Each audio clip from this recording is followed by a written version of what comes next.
दोस्तों आज की वीडियो में हम बात करने वाले हैं, अगर आप डिप्लोमा कर रहे हो या बीटेक कर रहे हो और आप मैकेनिकल इंजीनियर हो, मैकेनिकल से आप डिप्लोमा या अपनी बीटेक कर रहे हो या कर चुके हो, तो दोस्तों कौन सी बुक अच्छी रहती हैं जैसे एसएससी जेईई एग्जाम के लिए या आपका इसरो के लिए या डीआरडीओ के लिए, मतलब ये जितने भी एग्जाम होते हैं डिप्लोमा बेसिस वाले या बीटेक बेसिस वाले। एक चीज़ ध्यान रखना दोस्तों, ये मैं गेट के लिए नहीं है, गेट के लिए अलग बुक पढ़नी पड़ती हैं। मैं एसएससी जेईई के लेवल के जो एग्जाम होते हैं जैसे एसएससी जेईई है, पीएसयू के एग्जाम है, आपके इसरो के एग्जाम है, डीआरडीओ के एग्जाम है, इन सभी एग्जाम के लिए आपको कौन सी बेस्ट बुक है जो आपको वो खरीदनी चाहिए और उन बुक से आपको पढ़ना चाहिए। और दोस्तों ये बुक मैं आपको ऐसे ही नहीं बता रहा, इन बुक्स को मैंने फॉलो किया है तब मैं आपको रिकमेंड कर रहा हूं। और दोस्तों आप यहाँ पर ये एक स्क्रीनशॉट देख लीजिए, मैंने इन बुक्स को पढ़ के दोस्तों अभी मेरा एक प्री क्वालिफाई हुआ है, एक पेपर दिया था मैंने, अभी मेरा रिटन एग्जाम है। और दोस्तों ये एग्जाम किसका है क्या है वो दोस्तों हम बात करेंगे जब मेरा रिटन क्वालिफाई हो जाएगा। दोस्तों अभी कुछ टाइम बाद रिटन है, मतलब 1 महीने बाद दोस्तों इसका रिटन होने वाला है।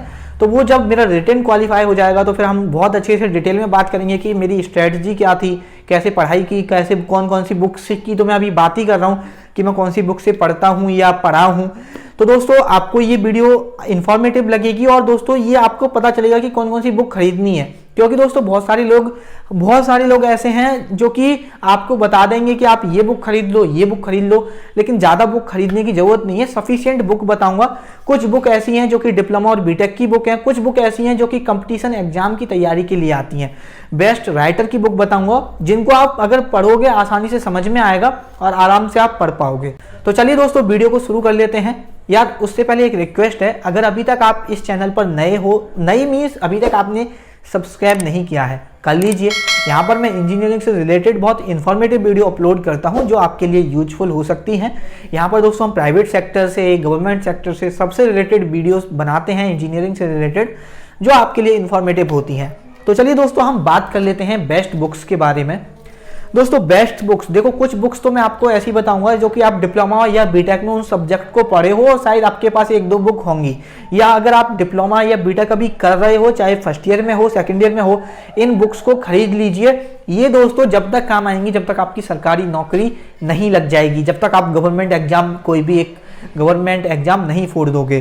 तो दोस्तों सबसे पहला है थर्मोडायनामिक्स, भाई सबसे इंपॉर्टेंट सब्जेक्ट। इसकी बुक अगर आपके पास नहीं है ना तो आपके थर्मोडायनामिक्स समझ में नहीं आने वाली है, अगर क्योंकि एक पर्टिकुलर बुक से पढ़ना बहुत ज़्यादा जरूरी है। और दोस्तों जो अगर थर्मोडायनामिक्स को आपको खरीदनी है, एक राइटर हैं पीके नाग की आपको थर्मोडायनामिक्स की बुक खरीदनी है। बेस्ट बुक है, आप पढ़ोगे आसानी से आपके कंसेप्ट क्लियर हो जाएंगे और दोस्तों कोई डाउट नहीं रहेगा।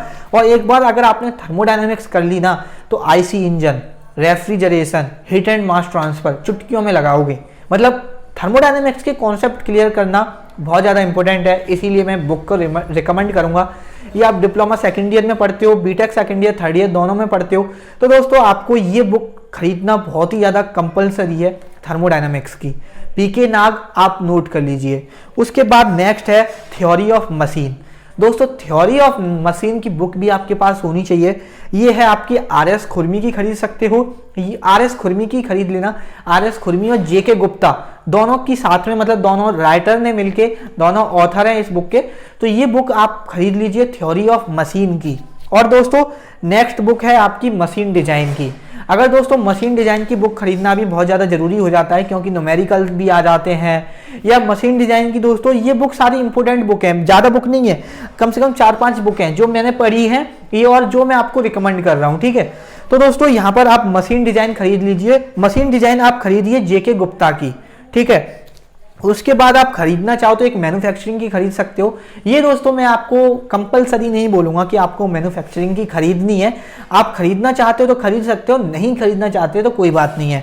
उसके बाद ऐसे ही स्ट्रेंथ ऑफ मटेरियल की बुक जरूर खरीद लेना। ये दोस्तों आपके पास डिप्लोमा में हो तो सेकेंड ईयर में सब्जेक्ट होता है, बीटेक में भी सेकेंड ईयर में ही सब्जेक्ट होता है। तो दोस्तों आप स्ट्रेंथ ऑफ मटेरियल खरीद लीजिए।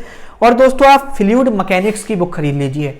ये आपकी 6 बुक हैं, आप इन बुक को खरीद लीजिए। फ्लूइड मैकेनिक्स का बेस्ट राइटर, देखो ये फॉरेन राइटर है, आप यूनिस, आपका जो ये राइटर है इनका नाम है यूनिस ए सेंजल। अब दोस्तों थोड़ा सा प्रोनाउंसिएशन करने में दिक्कत हो सकती है तो मैं नाम लिख दूंगा स्क्रीन पर। और दोस्तों जॉन एम सिम्बाला, ये दोस्तों ये जो राइटर हैं ये फॉरेन राइटर हैं। और दोस्तों अगर आप इनका जो पब्लिकेशन है वो मैक ग्रो हिल्स करके है, तो आप इनकी बुक पढ़ोगे ना, है तो फॉरेन राइटर लेकिन जो कंसेप्ट है ना वो आराम से क्लियर हो जाएंगे आपके। तो दोस्तों ये तो वो बुक है जो सब्जेक्ट की आपको बुक खरीदनी है। अब दोस्तों इनके क्वेश्चन लगाने के लिए कौन सी बुक खरीदनी है जो कि कंपटीशन के लिए आती हैं, तो सबसे पहले जो आपको बुक लगानी है वो लगानी है आर एस खुरमी। दोस्तों आर एस खुरमी एक ऐसी बुक है जिसमें दोस्तों आपके बेसिक क्लियर हो जाते हैं, जो ज़्यादा हार्ड नहीं है, जो ज़्यादा टफ नहीं है, जिसको आप आराम से लगा पाओगे। दोस्तों आर एस खुरमी अभी थोड़ा दूर रखिए, मैं दिखाता आपको।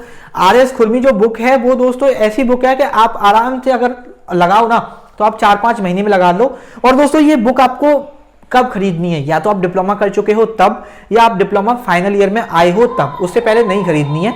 उससे पहले अपने जो बेसिक सब्जेक्ट हैं उन पर अच्छी कमांड बनानी है, लेकिन डिप्लोमा फाइनल ईयर में आते ही ये बुक खरीदनी है। एक खरीदनी है आर एस खुरमी सबसे पहले, और बुक मत खरीदना।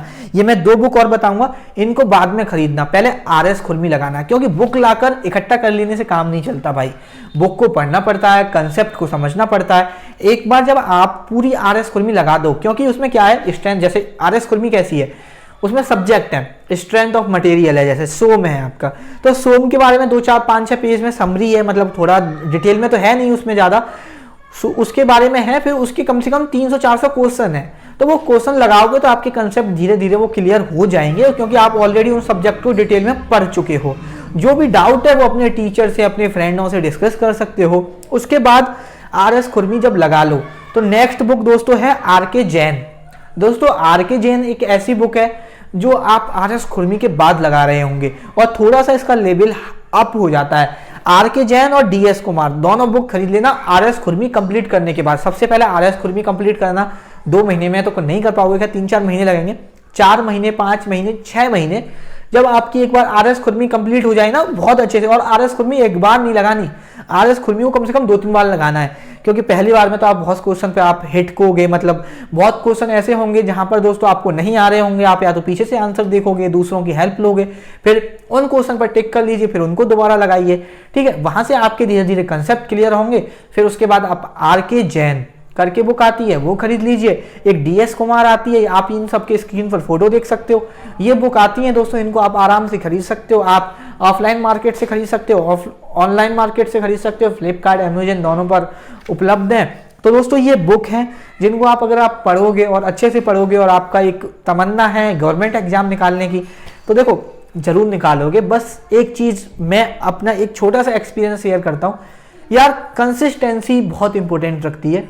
अगर आप किसी सब्जेक्ट को आज 5 घंटे दे रहे हो, मतलब ऐसा मत करना कि एक दिन तो आप 15 घंटे पढ़ रहे हो और दूसरे दिन आप पढ़ नहीं रहे हो, या 2 घंटे पढ़ रहे हो, या कम पढ़ो, इफेक्टिव पढ़ो। सबसे पहली बात तो मतलब 5 घंटे पढ़ रहे हो तो मोबाइल कुछ नहीं होना चाहिए, 5 घंटे सब्जेक्ट को दो। ऐसे नहीं है कि 12 घंटे टेबल पे लेके बैठे हो बुक को और मोबाइल चला रहे हो, उससे नहीं निकलता। फिर सोचते हो यार मैं तो आज 12 घंटा पढ़ लिया, भाई नहीं पढ़े, आप पढ़े तो 2-3 घंटे ही हो, बचे हुए घंटे तो आपने मोबाइल चलाया है, या बचे हुए घंटे आप 1 घंटे सो गए, मुंह हाथ धो रहे हो, तो वो नहीं यार, 5 घंटे दो, इफेक्टिव दो। एंड सेकंड थिंग दोस्तों ये है कंसिस्टेंटी के साथ पढ़ो, कंसिस्टेंसी के साथ पढ़ो। मतलब कि अगर आप 5 घंटे पढ़ रहे हो तो कल भी 5 घंटे ही पढ़ो, हो सके तो ज़्यादा पढ़ो लेकिन कम मत पढ़ो। और दोस्तों जिस दिन बिल्कुल पढ़ने का मन ना हो ना, लगे यार क्योंकि एक वीक में एक दिन ऐसा आता है जब यार लगता है आज मैं रेस्ट कर लेता हूँ, उस दिन रेस्ट नहीं करना, उस दिन कम से कम 2 से लेकर 3 घंटे तो पढ़ना है। अगर आप डेली 6 घंटे पढ़ रहे हो ना तो उसका 50% 3 घंटे पढ़ो कम से कम। मतलब अगर आप 4 घंटे पढ़ रहे हो, 8 घंटे पढ़ रहे हो, अगर एक दिन में 8 घंटे पढ़ रहे हो, एक दिन ऐसा है जिस दिन आपका बिल्कुल पढ़ने का मन नहीं कर रहा, उस दिन बिल्कुल पढ़ाई बंद मत करो, उस दिन कम से कम 2 घंटे 4 घंटे तो दो पढ़ाई को, ठीक है। ये ही रूल है, अपनाओ। और दोस्तों देखो कोचिंग लेना चाहते हो तो जरूर लो, अगर आपको कंसेप्ट कोचिंग से कंसेप्ट क्लियर होते हैं। और दोस्तों आई होप ये वीडियो आपको अच्छी लगी होगी, तो अगर ये वीडियो अच्छी लगी तो लाइक कर देना। आपसे मुलाकात होगी किसी नेक्स्ट वीडियो में, तब तक के लिए बाय बाय, टेक केयर।